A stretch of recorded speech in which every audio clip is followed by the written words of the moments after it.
Educational creativity চ্যানেলে সকলকে স্বাগত। আজ গুরুত্বপূর্ণ একটি মামলা ছিল সুপ্রিম কোর্টে, court number 15, justice Sanjay Kumar এবং জাস্টিস কেবি বিশ্বনাথন। জাস্টিস সঞ্জয় কুমারের বেঞ্চ এটা ছিল, যেহেতু সুপ্রিম কোর্টে যখন এই এসএসসির মূল মামলাটি চলছিল, সেই মূল মামলায় জাস্টিস সঞ্জয় কুমার কিন্তু অ্যাসোসিয়েটেড হিসেবে ছিলেন, প্রধান বিচারপতি অ্যাসোসিয়েটেড হিসেবে ছিলেন।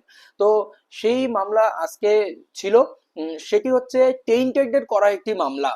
টেইন্টেডের যারা বাতিল হয়েছে, কলুষিত যুক্ত যারা বাতিল হয়েছে যে 3টি কারণের জন্য, তাদের করা মামলা, যে কলকাতা হাইকোর্টের যে রায় ছিল এবং সুপ্রিম কোর্টের 3রা এপ্রিল যে রায়টি ছিল, যেখানে তাদের 12% সুদ সহ রিফান্ড করতে হবে, এবং সুপ্রিম কোর্টের যে রায় বলা হয়েছিল যে তারা কোনো রিক্রুটমেন্ট প্রসেসে অংশ নিতে পারবে না, সেটা মামলা তো আগে খারিজ হয়েছে, আর তাদেরকে বেতন পর্যন্ত দেওয়া হবে না। কিন্তু সুপ্রিম কোর্ট বলা হয় যে যারা নন টেইন্টেড তাদেরকে বেতন দেওয়া হবে 31শে ডিসেম্বর পর্যন্ত যোগ্যতা প্রমাণ করার আগে, কিন্তু এই টেইন্টেডরা বেতন পর্যন্ত পাবে না ও পরে পরীক্ষা দিয়েও ফিরতে পারবে না। কিন্তু এই ধরনের যাতে তারা বেতনটা পায় এবং যাদের মানে পরবর্তীতে বেতনটা রিফান্ড করতে না হয়, সেটার উপরে মামলাটি কিন্তু ছিল মূলত আজ।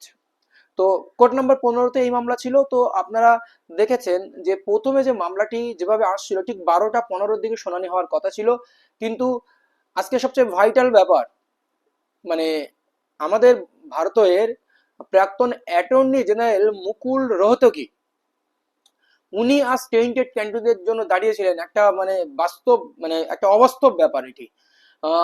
এতটাই উনি টাকা নেন সেটা জানার বাইরে আমাদের। তো ওনাকে দাঁড় করিয়েছিলেন যাতে সেই সুযোগটা পাওয়া যায়, যাতে রিফান্ড না করতে হয় এবং তার 31শে ডিসেম্বর পর্যন্ত বেতনটুকু পায়। তো চলুন আমরা দেখে নিই মানে স্ক্রিনে মুকুল রোহতগি স্যার ছিলেন আজ শুনানিতে, তারপর আমরা বলছি আরো কি।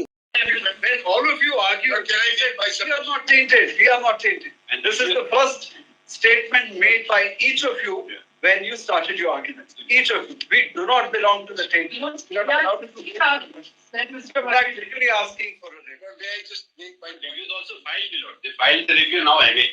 The review is still pending. আপনারা এটাও দেখেছেন যে কলকাতা থেকে মানে সিনিয়র আইনজীবী বিকাশ রঞ্জন ভট্টাচার্য এবং ফিরদৌস শামীম উপস্থিত ছিলেন।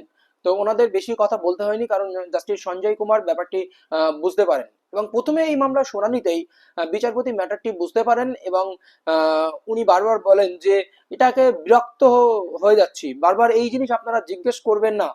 প্রত্যেকে আসছে, প্রত্যেকে ক্লারিফিকেশন চাইছে যে আমি টেইন্টেড নয়, আমি নট ফাউন্ড টেইন্টেড। সবাইকে প্রমাণিত করতে চাইছে, কিন্তু কোর্ট তো একবার ক্লারিফাই করে দিয়েছে, এর নতুন কোনো আর ক্লারিফাই হয় না। এরকম একটি মানে বিচারপতি বিরক্ত হয়ে বলেন।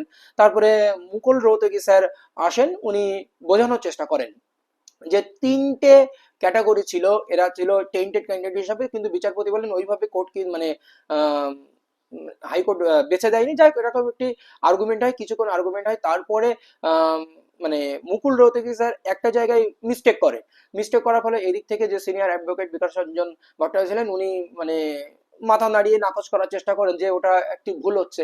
তো ওনাকে সরিয়ে দিয়ে যে 59 নম্বরের আইটেম ছিল, 2টি আইটেম ছিল, 58 আর 59। 58 নম্বরে মুকুল রোহতগি স্যারকে দাঁড় করানো হয়েছিল। 59-এ যে ম্যাডাম ছিলেন, উনি এসে ব্যাপারটি বোঝানোর চেষ্টা করলেন। প্রায় উনি 2 থেকে 3 মিনিট সময় পেয়েছিলেন, পরে বোঝালেন, কিন্তু বিচারপতি শোনার পরে বললেন সরি, নো, আমরা 3/4/2025 এপ্রিল মাসের 3 তারিখে যে ক্লারিফিকেশনটা দিয়েছি ওটাই হচ্ছে আমাদের ফাইনাল ক্লারিফিকেশন, ওর বাইরে আমরা আর কোনো ক্লারিফিকেশন দিতে পারি না। এটাই হলো এবং মামলা ডিসমিস করে দিল।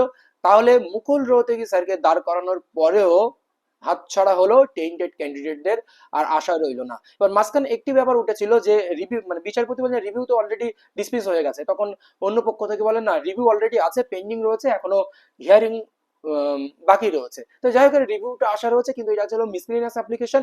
এই মিসলিনিয়াস অ্যাপ্লিকেশনটি আপাতত খারিজ হয়েছে।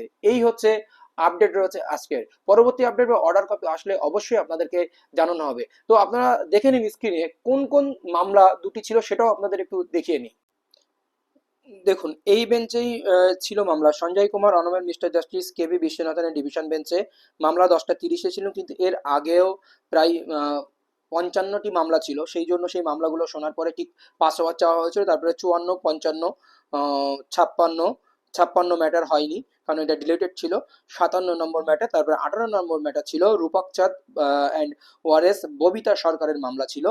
এটা এমএ ফাইল মিসেলিনিয়াস অ্যাপ্লিকেশন ছিল।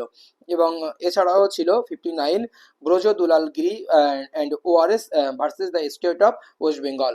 এই অ্যাডভোকেট ছিলেন সৌমিক ঘোষাল, আর রঞ্জিতা রোহতগি ছিলেন এই মামলা। রঞ্জিতা রোহতগির নামে ছিলেন, কিন্তু দাঁড়িয়েছিলেন মুকুল রোহতগি এই মামলা কিন্তু শুনানি করিয়েছিলেন। এই হচ্ছে আপডেট রয়েছে। অর্ডার কপি আসলে অবশ্যই আপনাদেরকে দিয়ে সহায়তা করা হবে। ধন্যবাদ।